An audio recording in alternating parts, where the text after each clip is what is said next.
शुरुआत करते हैं इस वक्त की बड़ी खबर के साथ। लोकसभा में कल वक्फ संशोधन विधेयक पेश किया जाएगा। इस दौरान हंगामा होने के आसार हैं क्योंकि विपक्षी दल इसका पुरजोर विरोध कर रहे हैं। बताया यह जा रहा है कि विधेयक पर सदन में 8 घंटे की चर्चा के बाद अल्पसंख्यक कार्य मंत्री किरण रिजिजू इस पर जवाब देंगे। आज बिजनेस एडवाइजरी काउंसिल की बैठक में बिल पेश करने को लेकर फ्लोर लीडर्स की बैठक हुई, जिसमें सरकार और विपक्ष के बीच तीखी नोकझोंक हुई और विपक्षी दलों के नेता बैठक छोड़कर बाहर चले गए। दरअसल कुल दल 4 से 6 घंटे की चर्चा चाहते थे, वहीं विपक्ष 12 घंटे की चर्चा कराने पर अड़ा रहा। और एक अहम खबर आ रही है, वक्फ बिल पर जेडीयू ने जो सुझाव दिए थे वो मान लिए गए। जेडीयू के सुझाव बिल में शामिल किए गए। टीडीपी ने भी बिल के समर्थन का ऐलान कर दिया है। वक्फ बिल मुस्लिमों के पक्ष में है, ये कहा है चंद्रबाबू नायडू की पार्टी टीडीपी ने। कल 12 बजे लोकसभा में वक्फ बिल पेश होगा। और आइए आपको सुनाते हैं टीडीपी और जेडीयू ने बिल को लेकर क्या राय रखी। हम मुस्लिम समाज के हर हित की रक्षा करेंगे, हर हित के उनके पक्ष में है। जो भी होगा, कल संभवतः ये बिल आएगा, उसके बाद ही हम चर्चा कर पाएंगे कि हमारी मांगों को कितना उन्होंने उसमें रखा गया, माना गया। उसके बाद ही हम इसके बारे में अपना कमेंट्स करेंगे। लेकिन मैं मुस्लिम समाज को ये आश्वस्त कर दूं कि चंद्रबाबू नायडू साहब 100% 100% मुसलमानों के साथ हैं, मुसलमानों के हित के लिए हैं, मुसलमान समाज के साथ हैं।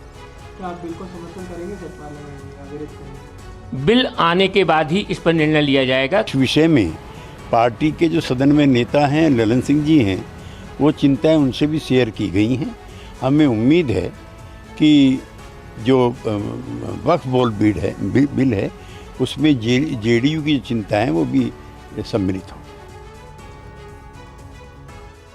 और आमोद राय हमारे पॉलिटिकल एडिटर इस वक्त हमारे साथ मौजूद हैं। आमोद, क्या जानकारी मिल रही है? सरकार का जो इरादा है वक्फ बिल को पास कराने का, उसको लेकर अब कोई मुश्किलात का सामना करना पड़ेगा ऐसा तो नजर नहीं आ रहा है। टीडीपी और जेडीयू ने अपना रुख साफ किया है। रामविलास पासवान की पार्टी, चिराग पासवान की पार्टी पहले ही इस बिल का समर्थन कर चुकी है। क्या लगता है, सारी मुश्किलों को दूर कर लिया गया? बिल्कुल, देखिए समीर, सारी एनडीए के घटक दल जितने भी हैं सब एक पेज पर हैं और वक्फ बिल को पास कराने की जो कवायद है कल पूरी हो जाएगी, ये अब लगने लगा है। क्योंकि इसमें जो बिल की अभी कॉपी हमारे पास है उसमें साफ तौर पे जो भी कंसर्न जाहिर किया गया था जेडीयू के तरफ से या टीडीपी के तरफ से, उन सबको मीट किया गया, उन सबको पूरा किया गया है। महत्वपूर्ण बात यहाँ ये है कि 2 मुद्दों पर ज़्यादा लोगों को चुभ रहा था, ये बात कि क्या कलेक्टर ही सुप्रीम अथॉरिटी होगा या उसके ऊपर के अधिकारी को भी इसमें नियुक्ति हो सकती है। अगर कलेक्टर कोई बात बोल देता है तो बाध्य होगा क्या? तो इस बिल में एक नया प्रावधान जोड़ा गया है कि उसके ऊपर के अधिकारी को भी इसमें नियुक्त चाहे तो राज्य सरकारें कर सकती हैं। लेकिन दूसरी बात, जो पहले से चला आ रहा व्यवस्था है, इसको लेकर जेडीयू का ये कहना था कि जो पहले से दरगाह है, मस्जिद है या जो भी इनके पास ज़मीन है उसमें कोई छेड़छाड़ ना हो। तो वो भी बात इस बिल में लिखा गया है कि जो भी पहले से गतिविधियां चलती आ रही हैं, जहां मस्जिद है, मज़ार है, दरगाह है, उसमें किसी तरह की छेड़छाड़ नहीं की जाएगी। तो एक तरह से जिन मुद्दों को लेकर ये कंसर्न जाहिर किया जा रहा था, उन सारी बातों को इसमें समाहित किया गया है। अब लगता नहीं है कि इसमें कुछ गुंजाइश बचा है कि जो वक्फ का बिल है उसको लेकर किसी तरह का विरोध हो। लिहाजा अब सारे एनडीए के घटक दल इसको खुलकर समर्थन भी कर रहे हैं और इसको लेकर कल 8 घंटे की बहस मुकर्रर की गई है और उसके बाद कल पास भी कर दी जाएगी। ये रात कल 8 साढ़े 8 बजे तक पास हो जाएगा बिल और लोकसभा से पास होने के बाद इसको राज्यसभा में भेजा जाएगा। एक दिन की चर्चा वहाँ भी, जो सूत्र बता रहे हैं कि एक दिन की पूरी चर्चा वहाँ भी होगी और इसी सेशन में ये पूरा बिल पास हो जाएगा संसद से। तो कल वक्फ बोर्ड बिल को लेकर एक महत्वपूर्ण दिन रहने वाला है, इस बात का जिक्र आमोद अभी कर रहे थे। और एक और बड़ी जानकारी मिल रही है, वक्फ बिल में कल महत्वपूर्ण संशोधन किए गए। जेपीसी की सिफारिश के आधार पर संशोधन हुए हैं। राज्य सरकार का अधिकार क्षेत्र बना रहेगा, पुरानी संपत्तियों से छेड़छाड़ नहीं की जाएगी। बोर्ड में 2 सदस्य गैर मुस्लिम रहेंगे। ये एक बहुत जरूरी जानकारी जिस पर और डिटेल के लिए आनंद प्रकाश पांडे हमारे साथ हमारे सहयोगी जुड़ रहे हैं। आनंद, वक्फ बिल में कई जो महत्वपूर्ण संशोधन है उनमें सबसे ज्यादा जो विरोध था, सबसे ज्यादा जो चिंता थी वो किस संशोधन को लेकर था, क्योंकि अब जेडीयू और टीडीपी भी अब साथ नजर आ रहे हैं इस बिल को लेकर? जी बिल्कुल, दरअसल जेडीयू का विरोध इस बात को लेकर था। जेडीयू ये चाहती थी कि जो ऐसी मस्जिदें हैं, ऐसे दरगाह हैं, ऐसे इबादतगाह हैं जो कि पहले से बने हुए हैं, उनको नए कानून से बाहर रखा जाए, उनसे ना छेड़ा जाए, क्योंकि ऐसी आशंका जताई जा रही थी कि अगर नया कानून बनेगा तो ऐसे वक्फ प्रॉपर्टी जो रजिस्टर्ड नहीं है उनको तोड़ दिया जाएगा या फिर उन पर कार्रवाई की जाएगी। लेकिन जो सरकार जो मसौदा लेकर आई है नए बिल का, उसमें सरकार ने जेडीयू के सुझाव को काफी हद तक माना है और उसमें ये कहा गया है कि जो ऐसी इबादतगाह है, दरगाह है या मस्जिद है जो कि किसी ट्रस्ट के माध्यम से चलती है या फिर जो रजिस्टर्ड है, उनको छेड़ा नहीं जाएगा, वो बंद का स्टेटस बरकरार रहेगा और ये कानून जो रेट्रोस्पेक्टिव लागू नहीं होगा। जाहिर तो जेडीयू की जो सबसे बड़ी मांग थी उसको इनकॉर्पोरेट करने की कोशिश सरकार ने की है और ऐसे में इस बात की संभावना और ज्यादा बढ़ गई है कि जेडीयू, टीडीपी समेत बाकी कुछ अन्य दल भी जो है वो सरकार के साथ का इस बिल के समर्थन में खड़े नजर आए। तो आनंद, ये सबसे बड़ी बात है कि मौजूदा पुरानी जो मस्जिदें हैं, दरगाह हैं, दूसरे मुस्लिम धार्मिक संस्थान, उनसे छेड़छाड़ नहीं होगा, जो कानून और ट्रस्ट के मुताबिक बनाए गए हैं। शुक्रिया आपका इस जानकारी के लिए। तो देखिए, कल लोकसभा में वक्फ संशोधन बिल 8 घंटे तक इस पर चर्चा होगी, ये पेश होना है। विपक्ष ने सरकार के सामने क्या मांग रखी है और इस बिल पर सरकार की क्या दलील है, देखिए ये पूरा अपडेट। वक्फ संशोधन बिल को लेकर अब तस्वीर साफ हो गई है। ये बिल कल दोपहर 12 बजे लोकसभा में आएगा। बिजनेस एडवाइजरी कमेटी की बैठक में इस पर मुहर लग गई है। वक्फ बिल पर कल लोकसभा में 8 घंटे तक चर्चा होगी। सरकार इस बिल को कल ही पारित कराने की तैयारी कर रही है। संसदीय कार्य मंत्री किरेन रिजिजू ने कहा कि 8 घंटे चर्चा का समय तय किया गया है, मगर सदन की सहमति लेकर इस समय को बढ़ाया भी जा सकता है। अप्रैल को वक्फ अमेंडमेंट बिल को मैं टेबल करना चाहता हूं फॉर कंसिडरेशन एंड पासिंग, पारित होने के। उसके बाद हमने 8 घंटे के लिए मान लिया गया है कि चर्चा 8 घंटे का होगा और बढ़ाना चाहते हैं तो हाउस में स्पीकर सेंस लेकर के बढ़ा सकते हैं। इससे पहले विपक्ष ने बिजनेस एडवाइजरी कमेटी की बैठक से वॉकआउट कर दिया था। सरकार की ओर से पहले 4 से 6 घंटे चर्चा का प्रस्ताव रखा गया था। विपक्षी दलों के नेता वक्फ बिल पर कम से कम 12 घंटे चर्चा की मांग कर रहे थे। बाद में 8 घंटे की चर्चा की बात पर सहमति बनी। जरूरत पड़ने पर समय बढ़ाया जा सकता है। वक्फ संशोधन बिल एनडीए के लिए अग्नि परीक्षा जैसा है, तो विपक्ष भी इस बिल के बहाने सरकार को घेरने की तैयारी में जुटा है। देखिए ये खबर। वक्फ संशोधन बिल पर विपक्ष का चक्रव्यूह तैयार है। इस बिल पर कांग्रेस, समाजवादी पार्टी, टीएमसी समेत सभी विपक्षी दल सरकार को घेरने की रणनीति बनाने में जुटे हैं। कांग्रेस ने कहा है कि वक्फ संशोधन बिल का लोकतांत्रिक तरीके से विरोध करेंगे। जयराम रमेश के मुताबिक विपक्ष एकजुट है, हर विपक्षी पार्टी इसका विरोध कर रही है। समाजवादी पार्टी, तृणमूल कांग्रेस और आम आदमी पार्टी समेत विपक्ष की सभी पार्टियां इस विधेयक के खिलाफ मजबूती से खड़ी हैं। वहीं वक्फ संशोधन बिल पर सरकार को घेरने के लिए कांग्रेस अलग से प्लान बनाएगी। कल सुबह वक्फ संशोधन बिल पर कांग्रेस सांसदों की मीटिंग होगी। सुबह 9:30 बजे संसद भवन में होने वाली इस बैठक की अध्यक्षता नेता विपक्ष राहुल गांधी करेंगे। इस मीटिंग में वक्फ संशोधन बिल पर कांग्रेस का एजेंडा तय होगा। तो वहीं इस बिल पर अखिलेश यादव ने कहा कि बीजेपी हर जगह कंट्रोल चाहती है। वक्फ बोर्ड के खिलाफ है हम लोग, इसलिए खिलाफ है क्योंकि भारतीय जनता पार्टी हर जगह हस्तक्षेप करना चाहती है। भारतीय जनता पार्टी हर जगह अपना कंट्रोल चाहती है। और वक्फ संशोधन विधेयक पर आरजेडी नेता तेजस्वी यादव ने कहा कि यह वक्फ बिल असंवैधानिक है। आरजेडी इस बिल का विरोध कर रही है। देखिए, ये असंवैधानिक बिल है और लगातार हम लोग जो है संविधान को मानने वाले लोग हैं। भाजपा के लोग चाहते हैं नागपुर का कानून को थोपना, वो हर किस हम लोगों को बर्दाश्त है। हम लोग गंगा जमीनी तहजीब को मानने वाले लोग हैं। जो डाइवर्सिटी है हमारे मुल्क की, देश की, वही खूबसूरती है। शुरू से ही हम लोगों ने पार्लियामेंट दोनों सदनों में, चाहे राज्यसभा हो या लोकसभा हो, इसका हम लोगों ने विरोध किया था। वक्फ अमेंडमेंट एक्ट के बारे में गलतफहमी पैदा की जा रही है। मुसलमानों को भड़काने में कांग्रेस और अन्य पार्टियां लगी हुई हैं। कांग्रेस का जो इकोसिस्टम है, जो मुस्लिम ऑर्गेनाइजेशन में उनके लोग बैठे हुए हैं, वो पूरी तरह गाइडेड हैं और वही गुमराह कर रहे हैं। जिस तरह सिटीजनशिप अमेंडमेंट एक्ट पर, सीएए पर मुसलमानों को भड़काया था, शाहीन बाग कराया था, वही लोग हैं वो वक्फ एक्ट पर गुमराह कर रहे हैं। आजाद समाज पार्टी के सांसद चंद्रशेखर आजाद ने कहा कि इस बिल को लेकर कुछ शंकाएं हैं। धार्मिक आजादी में सरकार का अतिक्रमण नहीं होना चाहिए। विपक्ष के सवालों का केंद्रीय मंत्री एसपी सिंह बघेल ने जवाब दिया। सरकार जमीन नहीं हड़पना चाहती है, बल्कि मुस्लिम वक्फ विधेयक, संशोधन विधेयक ला करके जो हड़प चुके हैं उनसे निकलवा करके उन्हीं के समाज के लिए, उन्हीं के धर्म के लिए, उन्हीं के वर्ग के लिए, शिक्षा के लिए, चिकित्सा के लिए, बहबूदी के लिए, कल्याण के लिए और रोजगार के लिए उस जमीन का सदुपयोग किया जाएगा। मुस्लिम वक्फ संशोधन विधेयक कहीं भी मुसलमानों के खिलाफ नहीं है, बल्कि वो आम मुसलमानों के लिए बहुत फायदेमंद है। देखिए, गवर्नमेंट अगर तैयार है तो हम लोग भी लोहा लेने के लिए तैयार हैं। उस बिल की आड़ में जिस तरह से जो शंकाएं जेपीसी में विपक्ष के सांसद द्वारा और हम लोगों ने पहले दिन से, जिस दिन ये टेबल पर आया था बिल, उस दिन से जो हमने की है, आज भी हम उस बात पर खड़े हैं। हमें भरोसा है ये सरकार की कथनी और करनी में फर्क है। ये जो कह रही है वैसा नहीं है, इससे नुकसान के अलावा कुछ नहीं होगा। ये उनके का धार्मिक विषय है और कॉन्स्टिट्यूशन का आर्टिकल 25-26 जो है धार्मिक आज़ादी देता है। और वहीं एआईएमआईएम प्रमुख अब ने कहा है कि उनकी पार्टी इस बहस में हिस्सा लेगी और इस बिल की खामियां बताएगी।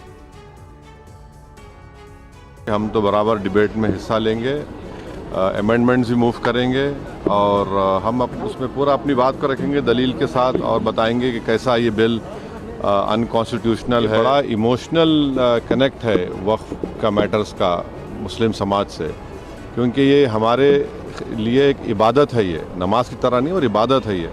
अगर आप हमारी मस्जिदों को, दरगाहों को जो अल्लाह के नाम पे प्रॉपर्टी वक्फ कर दी गई है, उससे अगर आप हमको महरूम कर रहे हैं तो फिर जाहिर है ये तो हमारे लिए बड़ा इमोशनल और बड़ी तकलीफदेह बात रहेगी। इसमें बहुत सारी खामियां हैं। जब वो जेपीसी में भी गया तो जो संशोधन होने चाहिए थे वो नहीं हुए, उल्टा और अमेंडमेंट हुए। और ये जो देश जिस तरह से चलता है उसके अकॉर्डिंग नहीं है। जो वक्फ बिल है, जिस लैंड की बात कर रहे हैं, जब चर्चा में आएगा तो बातें होंगी। ये कम्युनिटी डिसाइड करती है, ना कि गवर्नमेंट। तो इसको आने दीजिए, डिस्कशन का पार्ट बनने दीजिए। और निश्चित तौर से ये देश के सेकुलरिज्म के लिए सही नहीं है। वक्फ संशोधन विधेयक को लेकर देश में घमासान मचा हुआ है। All India Muslim personal law board और कई अन्य मुस्लिम संगठन इसके खिलाफ हैं, तो वहीं पसमानदा मुस्लिम समाज इसके समर्थन में अभियान चला रहा है।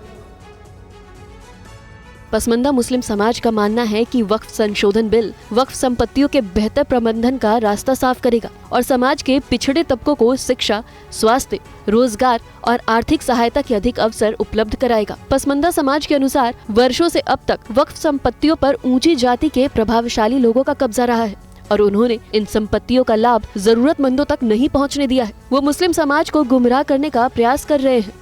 सरकार जो वक्फ संशोधन नियम ला रही है, बिल ला रही है, इसमें सबसे बड़ी बात ये कह रही है कि हम वक्फ संपत्तियों का डिजिटलाइजेशन करेंगे। किसको इसका ऑब्जेक्शन होना चाहिए? प्रॉब्लम उन लोगों को है जिन्होंने अवैध कब्जे कर रखे हैं। प्रॉब्लम उन लोगों को है जो वक्फ की संपत्तियों का अवैध इस्तेमाल कर रहे हैं। All India Muslim law board, personal law board कभी भी मुसलमानों के साथ नहीं खड़े हुए। वो तब भी मुसलमानों के साथ, बहनों के साथ नहीं खड़े थे जब ट्रिपल तलाक का लॉ आना था। वो तब भी सामने नहीं आए थे जबकि हमें कोर्ट ने ये दे दिया था कि आप बहनों को मेंटेनेंस मिलना चाहिए। और ओएसी की तो बात क्या है। और प्रयागराज में बुलडोजर एक्शन पर सुप्रीम कोर्ट सख्त हो गया है। वकील, प्रोफेसर समेत 5 घरों को गिराने का ये पूरा मामला है। प्रयागराज का घर गिराने की प्रक्रिया असंवैधानिक थी, ये कहा है सुप्रीम कोर्ट ने। उचित प्रक्रिया नाम की भी कोई चीज होती है। सभी 5 पीड़ितों को 10-10 लाख का मुआवजा देने का आदेश सुप्रीम कोर्ट ने दिया है। सुप्रीम कोर्ट ने कहा कि नोटिस देने के 24 घंटे के भीतर घर गिराने की प्रयागराज विकास प्राधिकरण की कार्रवाई पूरी तरह से अवैध थी। कोर्ट ने 2021 में प्रयागराज विकास प्राधिकरण की बुलडोजर एक्शन की याचिका पर सुनवाई करते हुए अपना फैसला सुनाया। उस समय पीडीए ने लूकरगंज क्षेत्र में कुछ मकानों को अवैध निर्माण बताकर बुलडोजर चलाया था। याचिकाकर्ताओं में एक वकील, एक प्रोफेसर और 3 अन्य लोग शामिल थे। देश की सबसे बड़ी अदालत ने पीडीए की इस कार्रवाई को समाज में गलत संदेश फैलाने वाली और कानून के शासन के खिलाफ करार दिया और कहा कि प्रयागराज विकास प्राधिकरण की कार्रवाई हमारी अंतरात्मा को झकोरती है राइट टू शेल्टर नाम की कोई चीज होती, उचित प्रक्रिया नाम की भी कोई चीज होती। कोर्ट ने पहले के निर्देशों का भी हवाला दिया, जिसमें किसी संपत्ति को ध्वस्त करने से पहले 15 दिन का नोटिस देना अनिवार्य है। समाजवादी पार्टी के मुखिया अखिलेश यादव ने सुप्रीम कोर्ट के फैसले का स्वागत किया। उन्होंने कहा, सच तो यह है कि घर केवल पैसे से नहीं बनता है और न ही उसके टूटने का जख्म सिर्फ पैसों से भरा जा सकता है। परिवार वाला कहे आज का नहीं चाहिए भाजपा। और प्रयागराज में बुलडोजर एक्शन पर समाजवादी पार्टी के महासचिव रामगोपाल यादव ने क्या कहा, ये सुनिए। सुप्रीम कोर्ट का ये फैसला उत्तर प्रदेश सरकार को, खासतौर से उत्तर प्रदेश के मुख्यमंत्री कटघरे में खड़ा करता है। और फैसला तो ऐसा है कि इसमें उत्तर प्रदेश के मुख्यमंत्री को प्रदेश की जनता से और जिन लोगों के घर तोड़े गए हैं, जिन्हें मारा गया, उनसे माफ़ी मांगनी चाहिए सार्वजनिक तौर पर। और वहीं महाराष्ट्र से फिर हैरान करने वाली खबर सामने आई है। यहाँ एक सिक्योरिटी गार्ड को राज ठाकरे के पार्टी के कार्यकर्ताओं ने सिर्फ इसलिए पीट दिया क्योंकि वह मराठी नहीं बोल सकता था। तू मराठीत बोल, पहले मराठीत बोल। तू मराठीत का नाही बोलत आहे? मराठी मेरे को आता नहीं भाई। क्यों? तो बोला लागणार तुला मराठी। क्या मराठी बोला? तेरा मराठीत बोलावं लागणार। तू बोल माझी मराठीत। मला हिंदी येत नाही, तू मराठीतच बोल। मेरे को मराठी आता नहीं। क्यों नहीं आता? तो सीख फिर। तू सीख मराठी, मला सांगू नको, तू सीख मराठी। क्यों जरूरी थोड़ी है? क्यों जरूरी मतलब? जरूरी मतलब जरूरी नहीं है मराठी। नहीं मराठी जरूरी नहीं है बोलायला, मराठी जरूरी नहीं है बोलायला। मामला महाराष्ट्र के पवई की एक सोसाइटी का है, जहां बिल्डिंग के एक सिक्योरिटी गार्ड का किसी वजह से एक मराठी व्यक्ति से विवाद हो गया। इससे दोनों के बीच बहस शुरू हुई। चूंकि सिक्योरिटी गार्ड उत्तर भारत से था, इसलिए वो मराठी नहीं बोल सकता था। तू मराठीत बोल, पहले मराठीत बोल। तू मराठीत का नाही बोलत आहे? मराठी मेरे को आता नहीं भाई। क्यों? तो बोला लागणार तुला मराठी। क्या मराठी बोला? तेरा मराठीत बोलावं लागणार। तू बोल माझी मराठीत। इसके बाद मनसे के कार्यकर्ताओं ने इस गार्ड को बुरी तरह से पीट दिया, जबकि वॉचमैन बोलता रहा कि उसे मराठी नहीं आती तो कैसे बोलेगा। मेरे को मराठी आता नहीं। क्यों नहीं आता? तो सीख फिर। मनसे के कार्यकर्ताओं ने इसका वीडियो भी बनाया और उसमें कहा, यदि आप मराठी नहीं जानते तो आपको इससे सीखना चाहिए। महाराष्ट्र में इससे पहले भी ऐसे मामले सामने आ चुके हैं। महाराष्ट्र में एमएनएस कार्यकर्ताओं ने लगातार हिंदी विरोधी अभियान छेड़ रखा है। आज ठाणे में एसबीआई बैंक की एक शाखा में पहुंचकर कार्यकर्ताओं ने विरोध दर्ज कराया। ठाणे में मनसे कार्यकर्ता एसबीआई बैंक में जा पहुंचे। बैंक के सभी लेन देन अंग्रेजी, हिंदी की तरह मराठी में भी अनिवार्य करने की मनसे ने मांग की। राज ठाकरे की पार्टी का मराठी भाषा को लेकर एसबीआई बैंक में प्रदर्शन जारी रहा। इस दौरान हिंदी में लगे सरकारी योजना के बैनर उतार दिए गए। बैंक मैनेजर को ज्ञापन भी सौंपा गया। मराठी भाषा में कामकाज शुरू करने की मांग की गई। दरअसल गुड़ी पड़वा के अवसर पर मनसे अध्यक्ष राज ठाकरे ने शिवाजी पार्क की रैली में कहा था कि बैंकों में सभी लेन देन मराठी में होना चाहिए। उनके इस बयान के बाद एमएनएस कार्यकर्ता अलर्ट मोड में आ गए हैं। देश में भाषा विवाद को लेकर मामले अब बढ़ते नजर आ रहे हैं। पहले दक्षिण राज्यों से खबर आती रहती थी कि लोगों ने कन्नड़, तमिल आदि नहीं आने पर हंगामा किया। अब महाराष्ट्र से लगातार ये खबर आ रही है कि राज ठाकरे की पार्टी एमएनएस के कुछ कार्यकर्ताओं ने हिंदी को लेकर हंगामा किया। इतना ही नहीं, मराठी नहीं बोलने पर राज ठाकरे की पार्टी के कार्यकर्ता मारपीट पर भी आमादा हैं, जिसके कई मामले सामने आ चुके हैं। और कुरार में हुई हिंसा के मामले में जांच कर रही मुंबई पुलिस ने अब तक 3 आरोपियों की गिरफ्तारी की है। वहीं अब इस पूरे इलाके में ड्रोन से निगरानी रखी जा रही है। देखिए TV9 भारतवर्ष की ये ग्राउंड रिपोर्ट। दिंडोशी में मौजूद हैं, जहां पर हिंसा हुई थी और ये हिंसा गुड़ी पड़वा के दिन हुई थी। और हम देख सकते हैं कि अब ये ड्रोन यहां पर उड़ाया जा रहा है, मुंबई पुलिस उड़ा रही है। मुंबई पुलिस कानून व्यवस्था की स्थिति को बनाए रखने की पूरी कोशिश कर रही है। ये कोशिश की जा रही है कि कोई भी ऐसी गतिविधि ना हो जिसको लेकर कानून व्यवस्था की स्थिति खराब हो। मुंबई पुलिस पूरे इलाके में, यानी कि जो कुरार विलेज पुलिस स्टेशन का इलाका है, उस पूरे इलाके में ये ड्रोन जो है वो चला रही है। और संजय नगर का इलाका हो या कुरार विलेज का इलाका हो या फिर दिंडोशी का इलाका हो, सभी जगह पर ही कर रही है। सर, आप और साहब बताएं कि ये जो पूरा ड्रोन का आप लोग ये कार्यक्रम कर रहे हैं, इसके पीछे क्या वजह है?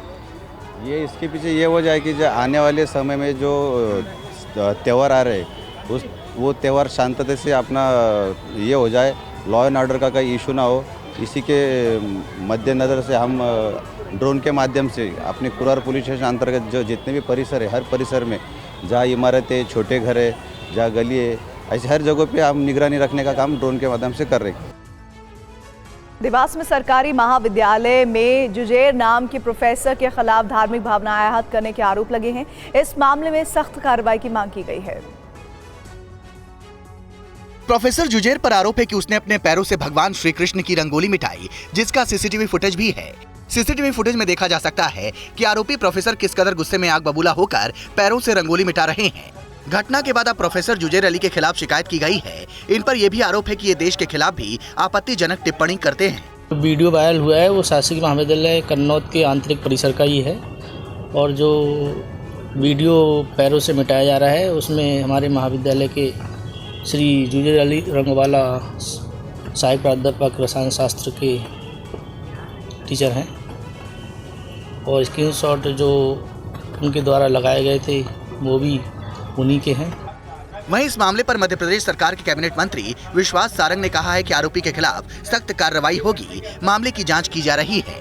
मामला संज्ञान में आया है, जांच चल रही है, और यदि ये तथ्य सही हुआ तो ऐसी अब हरकत करने की किसी की जरूरत नहीं होगी, हिम्मत नहीं होगी, ऐसी कार्रवाई होगी। जम्मू कश्मीर के कठुआ में सेना और आतंकियों के बीच मुठभेड़ जारी है। सुरक्षा बलों ने एक आतंकी को ढेर भी कर दिया है। ग्राउंड जीरो से देखिए हमारे संवाददाता अंकित भट्ट की ये रिपोर्ट। इस समय मैं मौजूद हूँ कठुआ के पंचतीर्थी इलाके में, और यहाँ पर एक बार फिर जो फायरिंग है वो शुरू हो चुकी है। तस्वीरों में आप जो ये पहाड़ देख रहे हैं, ठीक इस पहाड़ के पीछे से लगातार जो फायरिंग है वो हो रही है। वहीं भारतीय सेना, ये देखिए जम्मू कश्मीर पुलिस, सीआरपीएफ और जो अन्य सुरक्षा बल है वो लगातार यहाँ पे फाइनल असॉल्ट की तैयारी में है। एक आतंकी को ढेर किया गया। ये देखिए लगातार फायरिंग की आवाज़ जो है वो यहाँ पर आप साफ तौर पे सुन सकते हैं। आरएल के राउंड यहाँ पे चलाए जा रहे हैं और लगातार जो फायरिंग है वो यहाँ पर हो रही है। माना जा रहा है कि एक आतंकी को अभी तक जम्मू कश्मीर पुलिस और सुरक्षा बलों ने ढेर किया है। सीआरपीएफ के विशेष कमांडोज यहाँ पर उतारे गए हैं। उसके साथ साथ जम्मू कश्मीर पुलिस के स्पेशल ऑपरेशन ग्रुप का जो दस्ता है वो भी यहाँ पर मौजूद है। पूरे इलाके को कॉर्डन किया गया। एनसीबी और दिल्ली पुलिस की स्पेशल सेल ने एक बड़ी कार्रवाई करते हुए करीब 27 करोड़ रुपए की 5 किलो से ज्यादा ड्रग जब्त की है। देखिए ये रिपोर्ट। इस मामले में 5 लोगों को गिरफ्तार किया गया है। इनमें नाइजीरिया के 4 नागरिक भी शामिल हैं। एनसीबी और पुलिस की सफलता साउथ दिल्ली के छतरपुर इलाके में मिली। उन्हें खुफिया जानकारी मिली थी कि यहाँ मेथाम्फेटामाइन की एक बड़ी खेप आने वाली है। पकड़े गए आरोपियों की निशानदेही पर तिलक नगर इलाके के एक घर और ग्रेटर नोएडा इलाके के फ्लैट पर भी रेड की गई। यहाँ से भी एनसीबी ने ड्रग बरामद की है।